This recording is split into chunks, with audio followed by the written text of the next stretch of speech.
देखिए, ऐसे मैच को और ऐसी डिफीट को एक्सप्लेन करना बड़ा मुश्किल है, जस्टिफाई करना भी मुश्किल है। मैं मानता हूं कि एक स्ट्रैटेजी चेंज है। इस तरह हारते हैं 120 रन से, क्या खेलना भूल गए? अब लाजमी बातें सुनना पड़ती हैं, बुजुर्ग हैं, बड़े हैं, तो मैंने कहा चलें दुआ करें चैंपियंस ट्रॉफी के लिए। बताइए, इनसे जीता नहीं जाता, आप हमसे चैंपियंस ट्रॉफी के लिए बोल रहे हैं। शान मसूद ने पाकिस्तान की क्रिकेट को खत्म करके रख दिया। जो पाकिस्तान की टीम WTC के नंबर 1 के ऊपर थी पहली सीरीज जीतने के बाद, आज WTC का एंड हमारा ऐसे हुआ कि वेस्ट इंडीज जो कि सबसे हारी, जो कि पुअरेस्ट टीम थी इस WTC साइकिल की, वो 9वें नंबर के ऊपर थी। और वैसे ही हुआ बिल्कुल जैसा एक्सपेक्टेड था। कोई हटके, कोई एक्स्ट्रा ऑर्डिनरी, कोई डिफरेंट किस्म का कोई काम हुआ नहीं। और West Indies they were too good in this match. और ना सिर्फ बैटिंग में बल्कि बॉलिंग में भी उन्होंने आउटशाइन किया पाकिस्तान को। किधर है आपका कोच? कहाँ है? कहाँ है पाकिस्तान क्रिकेट बोर्ड? आ जाए ना, कोई ट्वीटे। मैं तो एक्स पे नहीं हूँ 6-7 महीने से। आपने कोई ट्वीट श्वीट देखा हो, प्राइम मिनिस्टर ने मुबारक दी हो, कोई चेयरमैन PCB ने कहा हो वेल डन पाकिस्तान? आप मैच में रहे एंड तक, क्या हो गया? 120 रन से हार गए तो कोई बात नहीं, हारते रहते हैं। कौन सी पहली दफा हम हारे हैं? और मुझे 9 आउट ऑफ 9 जब मैंने देखा पॉइंट्स टेबल के ऊपर, तो मुझे एक जोक याद आ गया। एक बड़े इन्फ्लुएंशियल बिजनेसमैन होते हैं, उनका बेटा होता है, वो थोड़ा सा बिगड़ा हुआ होता है।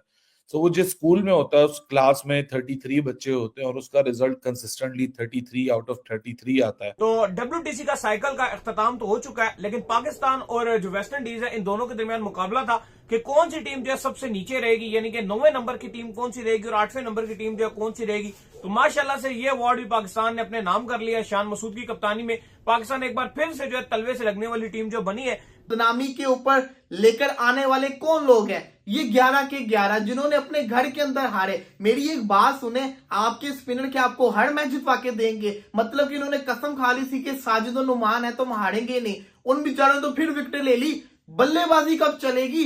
38 पे 7 हमने उनके किए हुए थे आउट, उसके बावजूद हम 120 रन से हार गए। शान मसूद पिछले 12 मैचेस में इन्होंने कप्तानी की है, 9 मैचेस पाकिस्तान हारा है। PCB क्यों एक्शन नहीं ले रही? PCB क्यों शान मसूद को अभी तक कप्तान बना के रखा हुआ है? मुझे ये बता दे। WTC की सबसे जो कहते हैं ना वर्ल्ड स्ट्रीम, वो पाकिस्तान बन चुकी हुई है। सवाल मेरा ये है कि इतनी ज्यादा एम्बैरेसमेंट का जिम्मेदार कौन है कि बांग्लादेश की टीम हमसे ऊपर है, वेस्ट इंडीज की टीम हमसे ऊपर है। मुझे खुद आप बताएं, जब वेस्ट इंडीज की टीम पाकिस्तान आई थी, किस किस प्लेयर को आप जानते थे? मैं तो बहुत कम प्लेयर्स को जानता था। कल के बच्चों ने आके आपको हरा दिया। अब आप ये सोचें, अगर न्यूजीलैंड आई हो, न्यूजीलैंड को अगर आप ऐसी विकेट देंगे, उनका एजाज पटेल और मिचेल सैडनर वो तो बिल्कुल तिगनी का नाच रहे थे स्पिनर्स के खिलाफ। उनको तो कुछ समझ नहीं आ रही थी क्या करना है क्या नहीं करना। और 120 रन के बड़े मार्जिन से आप ये मैच हार गए हैं। इस तरह की पिच पे 150 तो एक इनिंग्स में टोटल रन्स करते हैं आप, तो 120 रन से आप हार गए हैं। तो अभी वेस्ट इंडीज तो 9वें नंबर की टीम है जो आई है, तो उससे ऊपर जब की टीमें आएंगी तो फिर आपने क्या कमाल करने हैं। बैटिंग में तो हम बात कर रहे हैं टू बी वेरी ऑनेस्ट, लेकिन ये जो बॉलिंग डिपार्टमेंट है वो भी काफ़ी ओवररेटेड है टू बी वेरी ऑनेस्ट। मतलब अगर उनके जो बॉलर्स हैं वो इनसे ज़्यादा बेहतर बॉलिंग कर गए हैं, ज़्यादा आउट कर गए हैं, ज़्यादा उन्होंने कंट्रोल के साथ बॉलिंग की है, रन्स उन्होंने कम दिए हैं। तो ना सिर्फ बैटिंग डिपार्टमेंट बल्कि बॉलिंग डिपार्टमेंट में भी बहुत ज़्यादा काम करने की ज़रूरत है। वैरिकन को देखें, पूरी ठीक है, हमारे नुमान साजिद वगैरह ने भी आउट किए, लेकिन उन्होंने कितने रन्स दिए, कितनी इकॉनमी से उन्होंने रन्स दिए और किस तरह से इसने बॉलिंग की। इस सीरीज में सबसे ज्यादा विकेट तो ये ले गया देते हैं।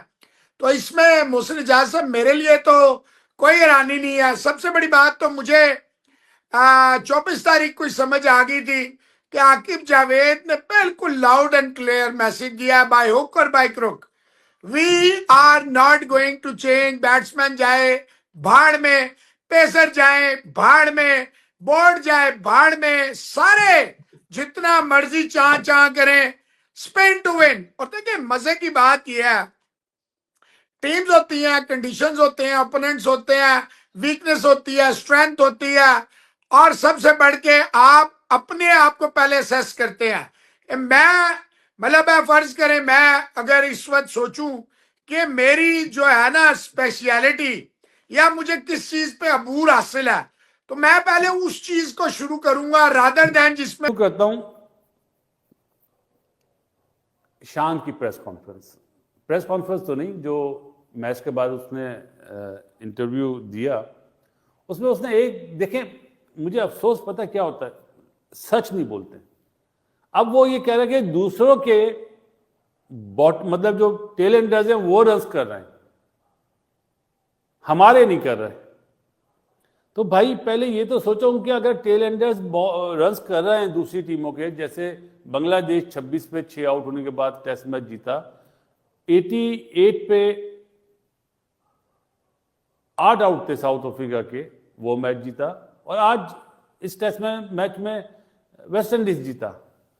तो आप टेल एंडर्स को क्यों बोल रहे हैं? आप अपनी कैप्टनसी को क्यों नहीं बोलते कि आपकी चेंजिंग गलत हुई है, चाहे वो बांग्लादेश वाला टेस्ट मैच, चाहे वो साउथ अफ्रीका वाला। 6 महीने बाद उसका रिजल्ट आता है और उसके बाद पेरेंट टीचर मीटिंग बुलाई जाती है, माँ बाप बोर्डिंग स्कूल जाते हैं, माँ बाप को पता चलता है हमारा बेटा 9th आया है। सो माँ बाप बड़े खुश होते हैं कि 33 आउट ऑफ 33 आने वाला बच्चा अब 9वें नंबर पे आ रहा है। सो माँ बाप जाते हैं, जो वो एक्सपेक्ट कर रहे होते हैं कि टीचर्स बड़ी तारीफ करेंगे, लेकिन टीचर्स वही शिकायतें करते हैं जो कि उस स्कूल में की जाती थी जो 33 आउट ऑफ 33 जा पोजीशन और रैंक आता था। सो माँ बाप बड़े हैरान हुए। माँ बाप ने बोला कि यार ये क्या है, आप हमारा बच्चा 9वें नंबर पे आया, आप इतनी बुराइयां कर रहे हैं उसकी। सो वो कहते हैं कि नवा आने का मतलब है कि जिस क्लास में आपका बच्चा पढ़ता है उसमें टोटल स्टूडेंट 9th है। सो यहां भी वो 9 आउट ऑफ 9 ही आया। सो ये वो सूरत हाल है जो कि पाकिस्तान क्रिकेट पे परफेक्टली एप्लीकेबल होती है कि एक टीचर आया, टीचर ने बोला स्पिन विकेट बना दो, हम शायद 90 पे आने से बच जाएंगे। जो 2027 की साइकिल होगी, पॉसिबल है कि उसमें भी शान मसूद शायद ना हो, लेकिन देखो काफी ह्यूमिलेशन तो हुई है, क्योंकि 2021 में अगर आप देखते हो तो पाकिस्तान ने 6वें नंबर पर फिनिश किया था, फिर 2023 में पाकिस्तान ने 7वें नंबर पर फिनिश किया था, और अब हम उम्मीद लगाते हैं कि पाकिस्तान निस्बतन बेहतर करेगा। लेकिन इवन हमने इंग्लैंड को घर पे भी हराया, अगर आप देखो सीरीज हम जीते इंग्लैंड के साथ 2-1 से, लेकिन वो नाकाफी थी क्योंकि ऑस्ट्रेलिया में हार गए, बांग्लादेश से, बांग्लादेश घर पे अपने हम हार गए, वेस्ट इंडीज से अपने घर पर हम जीत नहीं सके, और इस अब WTC साइकिल में पाकिस्तान ने 9 टीम्स में 9 पे फिनिश किया। ह्यूमिलेशन तो यह है कि वेस्ट इंडीज ने तो चलो अपनी तारीख रकम की ही किया, 34 साल के बाद उन्होंने पाकिस्तान में टेस्ट मैच जीता है। लास्ट टाइम वो 19 साल पहले जब पाकिस्तान आए थे तो इंजमामुल हक पाकिस्तान के कप्तान थे, ब्रायन लारा उनके कप्तान थे, और पाकिस्तान ने सीरीज वो जीती थी। लेकिन 20th सेंचुरी में पहली बार ऐसा हुआ कि West Indies test match Pakistan में जीता हो। वैसे वेस्ट इंडीज के दौरे भी कम ही रहे हैं, लेकिन फिर भी ये एक हिस्टोरिक मूवमेंट है उनके लिए। ठीक जनवरी में 1 साल पहले अगर आप बात करें तो वेस्ट इंडीज ने ऑस्ट्रेलिया को हराया था, वो 27 साल के बाद हराया था जब शमार जोसेफ ने